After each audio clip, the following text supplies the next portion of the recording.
बसलेली आहे. त्यामुळे आम्ही कुठे आंदोलन करायचं, कशा विरोधात करायचं हे सांगायचा यांना अधिकार सुद्धा नाही. इथे दादर सारखा सहिष्णू भाग असेल, घाटकोपर सारखा सहिष्णू भाग असेल, इथे पांढऱ्या पट्ट्या मारणाऱ्यांना उलट माझं आव्हान आहे की एकदा जाऊन मुंब्रात किंवा पायदुनीत तुम्ही पांढऱ्या पट्ट्या मारून बघा. तुमची हिंमत आहे का? आम्ही तर आंदोलन करून दाखवलं. तुमच्यात हिंमत असेल तर तुम्ही करून दाखवा.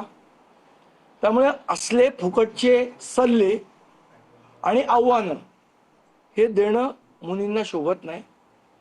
मुळात त्यांचा प्रॉब्लेम असा आहे की धर्माच्या नावावर काय करायचं आणि काय नाही करायचं याचं ज्ञान या लोकांना नाहीये.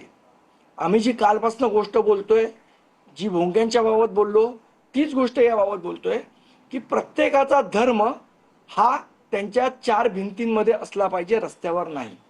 जी गोष्ट भोंग्यांच्या बाबतीत आहे तीच गोष्ट पट्ट्यांच्या बाबतीत आहे.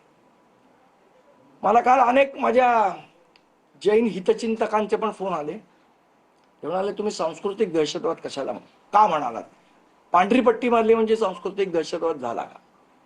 माझं त्यांना स्पष्ट म्हणणं आहे की माझ्या घरासमोर मला मच्छी मार्केट नको कारण मी मासे खात नाही. हा सांस्कृतिक दहशतवादच झाला. पोल्युशनच्या काळात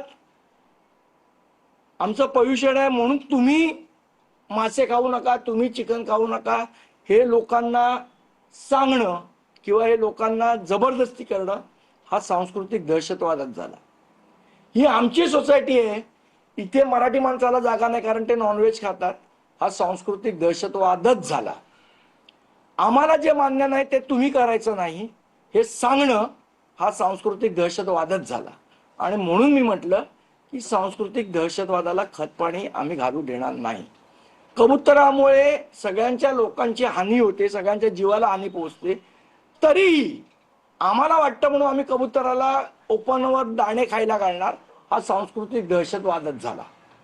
त्यामुळे सांस्कृतिक दहशतवाद हा पांढऱ्या पट्ट्यांसाठी सीमित नाहीये तर ते आचरणाचे सीमित आहे. मुळात यांच्याकडे कोणीही समाज सुधारक कधीही झालेले नाही.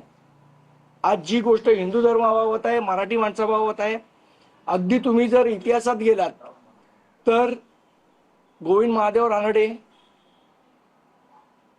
नामदार गोखले, धोंडो केशव कर्वे, महात्मा ज्योतिबा फुले, संत गाडगेबाबा महाराज, असे असंख्य समाज, प्रबोधनकार ठाकरे, असे असंख्य समाज सुधारक होऊन गेले ज्यांनी हिंदू धर्मातल्या अनिष्ट आणि अंधश्रद्धाच्या जे परंपरा आहेत त्या रद्द केल्या आणि समाज सुधारण्याकडे भर केला. मुळात त्यांच्या धर्मामध्ये आतापर्यंत कोणीही समाज सुधारक झाले नाहीत.